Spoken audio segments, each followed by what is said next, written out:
Muy buenas tardes, mi nombre es Fernando Olvera Echeverría y yo les voy a dar la explicación del caso clínico. Es un paciente de 23 años sin antecedentes médicos con importancia.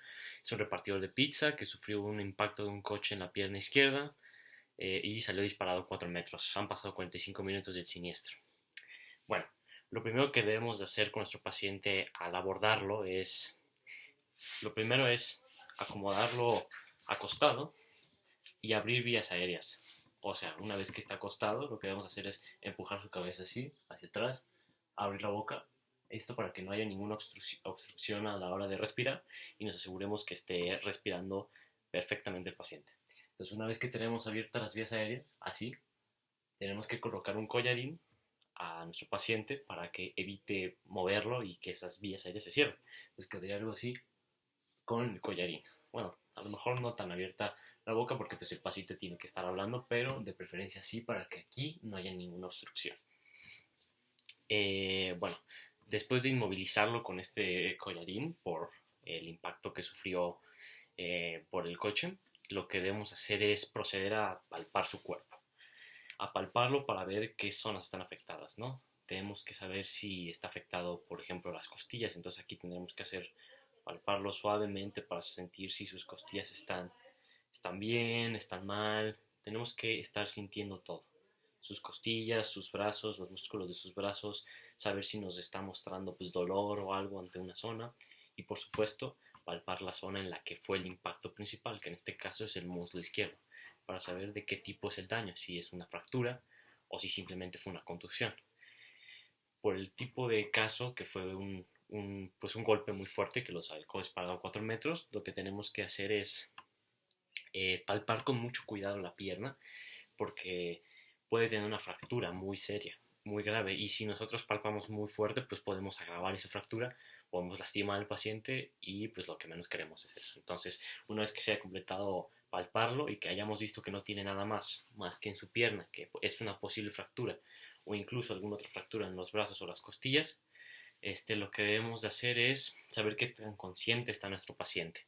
Para esto vamos a establecer una pequeña conversación con él. Lo saludaremos, nos presentaremos para generar una confianza entre el paciente y nosotros. Y en esta confianza, en esta conversación en que se genera esta confianza, debemos de hacer 3 preguntas clave para saber si el paciente está consciente o no. ¿Cómo te llamas? ¿Qué día es? ¿Sabes qué pasó? ¿Sabes dónde estás? Muy bien. Esto es para ver qué tan desorientado nos responde nuestro paciente, para ver si sabe qué pasó, porque quizá por el golpe puede ser que haya, no sé, olvidado algo, que se haya dado un golpe muy fuerte en la cabeza. Pero como es un repartidor de pizza y lo más probable es que traía un casco, sabemos que sus respuestas lo más probable es que serían bastante cuerdas, aparte de que no tiene ningún antecedente médico, no tiene nada. Entonces lo más probable es que simplemente sería un dolor muy fuerte en la pierna y sus preguntas serían bastante buenas en cuanto a cómo se llama, qué día es y sabe lo que pasó o dónde está. Dentro de estas preguntas lo que vamos a analizar es la escala de coma de Glasgow para pues, de esta forma saber si nuestro paciente está consciente mediante sus respuestas ocular, verbal y motriz. ¿Cómo? Pues verbal, pues si le hablamos, si cuando él nos habla, o sea, estamos hablando con él, y si cuando él nos habla nos voltea a ver, nos está viendo o sabe de dónde estamos hablando, si no se presenta así como confundido.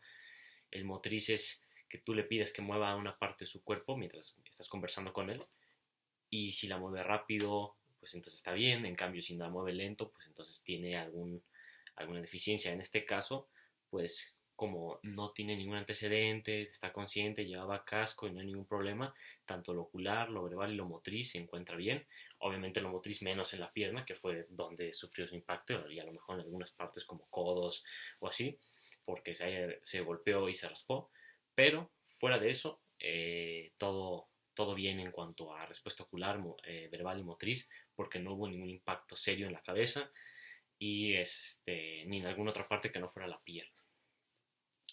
Todo esto se va a ir viendo conforme vaya avanzando nuestra conversación con nuestro paciente, conforme lo vayamos abordando. Este caso no muestra en este caso en especial no se muestra ningún signo de pérdida de conciencia o parecido. El paciente se muestra consciente y ya que el golpe fue en el muslo y salió disparado, y gracias a que traía casco, pues no tuvo ningún impacto en serio en la cabeza y se mantuvo perfectamente bien en esa parte. Ahora, lo que vamos a hacer después de todo esto, después de haber analizado si estaba consciente, haberlo inmovilizado, abierto vías aéreas, haber analizado dónde tenemos los daños, lo que vamos a hacer es tomar sus signos vitales. Lo primero que vamos a hacer es la frecuencia respiratoria. Esto lo podemos hacer sin ningún problema acercándonos a la nariz del paciente para de esta forma escuchar, contar las veces que respira por minuto. Esta vez nos está dando una lectura de 17 veces por minuto, lo cual es bastante bueno, ya que debe estar entre 12 y 18 aproximadamente en un hombre adulto. Después de estas lectura de la respiración por minuto, vamos a irnos a las pulsaciones por minuto. Esta la podemos hacer de varias formas. Podemos tomarla en la mano, en la pierna o incluso en la arteria carótida, perdón, una disculpa. En este caso nos da una lectura de 126 pulsaciones por minuto, el cual es un poco arriba de lo normal, pero es normal, ya que es normal que se encuentre en este estado de alteración por el shock que acaba de vivir de haber sido impactado. Entonces, en esta situación no debemos de preocuparnos. Pero sí, debemos de colocar nuestros dos dedos, el índice y el medio, en la arteria, perdón, en la arteria carótida. Aquí, aplicar cierta presión y empezar a sentirlas y contarlas. 1, 2, 1, 2, 3, así. 1, 2, 3 y contarlas, irlas contando. Recordemos que se va a sentir como si fueran dos, pero no son dos, es una nada más. A pesar de que se pueda sentir como si fueran dos, es nada más una. Se cuenta como nada más una.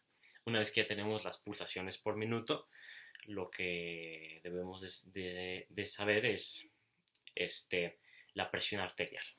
Ok, la presión arterial la podemos saber de distintas formas. Una sería con el baumanómetro, que sería esta especie de parche que se coloca en el brazo y que después se le aplica con una bomba, se le aplica presión al brazo tal cual, se suelta y se analiza los números que se nos está dando para identificar la presión arterial del paciente. En este caso es de 180. Se encuentra normal los signos en cuanto a la presión arterial, se encuentra normal, no hay ninguna alteración, está bastante estable en cuanto a su presión arterial, ahí no hay ningún problema. Después de haber tomado la presión arterial, tendríamos ya todos los signos vitales y debemos interpretarlos. En este caso, tenemos una lectura de 17 respiraciones por minuto, lo cual es bastante bueno, está dentro de lo normal. Después tenemos 126 pulsaciones por minuto, lo cual es entendible, es comprensible, dado el momento de shock que acabo de sufrir. Es un poco elevado, pero debido al shock se entiende que esté un poco más alto de lo normal. Y después de haber analizado la presión arterial, que recordemos es la que se toma con este tipo de parche, aplicándole un poco de presión y analizando los números, lo que tenemos que entender de esto es que su presión está estable, no hay ninguna alteración, no tiene la presión muy arriba, no la tiene muy abajo, se encuentra en un nivel normal. En este caso no hay ningún problema. Entonces los signos vitales están estables, no hay ningún problema con eso. Ahora, el tratamiento que se le tendría que hacer a nuestro paciente después de haber visto que sus signos vitales están estables, que el daño lo más probable es que sea más que nada en la propia pierna, en el propio fémur, y que ya tenemos inmovilizado y todo, el tratamiento que se le daría al paciente sería primero pues canalizarlo a la zona de urgencias, pero lo que se le debería dar ahí son analgésicos para calmar el dolor de la contusión, hacer placas y tomografías para verificar el daño que tiene en el muslo izquierdo, para pues comprobar qué tan fracturado o si no está fracturado el fémur. En caso de que tenga una fractura o rompimiento de se haría una osteosíntesis para fijar el hueso de una forma estable y que se recupere. Después de esto se le daría más o menos, después de esta cirugía, se le daría más o menos una semana de reposo o podría variar dependiendo del estado de esta fractura, ¿no? De la gravedad de esta fractura. Y para concluir, tenemos los dos últimos puntos. El tipo de inmovilización que se usaría en el paciente pues es una inmovilización externa con un collarín para mantener las las vías aéreas abiertas, como se mencionó con anterioridad, y también se inmovilizaría su muslo para evitar daño con tablones para mantener la pierna lastimada en recuperación. También se podría usar en la pierna fijadores externos o clavos intramedulares para que se vaya recuperando de cierta forma. Esto ya más que nada dependería de la gravedad de la fractura, qué tan fracturado esté o la forma de la fractura. Y bueno, para concluir, el diagnóstico de nuestro paciente. El diagnóstico de nuestro paciente sería un paciente politraumatizado con una probable fractura de fémur. Esto por el fuerte impacto que sufrió en el muslo izquierdo que lo expulsó 4 metros. Y este sería el análisis de mi caso y más o menos cómo se tendría que ir haciendo cada paso para inmovilizarlo, analizar sus signos vitales, sentir dónde está, palparlo y al final dar un diagnóstico junto con un tratamiento. Y eso básicamente sería todo. Muchas gracias.